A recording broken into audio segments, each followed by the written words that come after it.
Hello, നമസ്കാരം friends. നമ്മൾ ഇന്ന് നോക്കുന്നത് നിലവിളക്ക് കൊളുത്തുമ്പോൾ വടക്കേ വാതിൽ അടച്ചിടണം എന്ന് പറയുന്നത് എന്തുകൊണ്ടെന്നുള്ളതിനെ കുറിച്ചാണ്.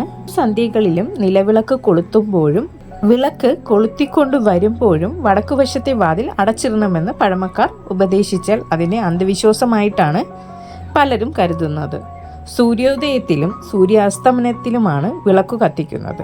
രാവിലെ ബ്രഹ്മമുഹൂർത്തത്തിലും വൈകിട്ട് ഗോധൂളി മുഹൂർത്തത്തിലും ആണ് നിലവിളക്ക് ജ്വലിപ്പിക്കുന്നത്. സൂര്യോദയത്തിനു മുമ്പുള്ള 48 മിനിറ്റാണ് ബ്രഹ്മമുഹൂർത്തം. സൂര്യാസ്തമയം മുതലുള്ള 48 മിനിറ്റാണ് ഗോധൂളി മുഹൂർത്തം എന്ന് പറയുന്നത്. രാവിലെ വിളക്ക് കത്തിക്കുന്നത് വിദ്യയ്ക്ക് വേണ്ടിയും വൈകിട്ട് ജ്വലിക്കുന്നത് ഐശ്വര്യത്തിന് വേണ്ടിയുമെന്നാണ് വിശ്വാസം. ബ്രഹ്മമുഹൂർത്തം തലച്ചോറിലെ വിദ്യാഗ്രന്ഥി പ്രവർത്തിച്ചു തുടങ്ങുന്ന സമയമാണ്. ഇതാകട്ടെ ആധുനിക ശാസ്ത്രവും അംഗീകരിച്ചിട്ടുണ്ട്. ദക്ഷിണ ധ്രുവത്തിൽ നിന്നും ഉത്തര ധ്രുവത്തിലേക്കാണ് കാന്തിക ശക്തി പ്രവഹിക്കുന്നത്. അതിനാൽ നിലവിളക്ക് കൊളുത്തുന്ന സമയം വടക്കേ വാതിൽ തുറന്നിട്ടിരുന്നാൽ ഈ കാന്തിക പ്രവാഹത്തോടൊപ്പം വിളക്കിൻ്റെ ജ്വാലയുടെ ശക്തിയും പുറത്തു പോകാൻ ഇടയുണ്ട്. കൂടാതെ പ്രസ്തുത വാതിലിൽ കൂടി വിഷാണുക്കൾ അകത്തു കയറുന്നത് തടയാനാകും.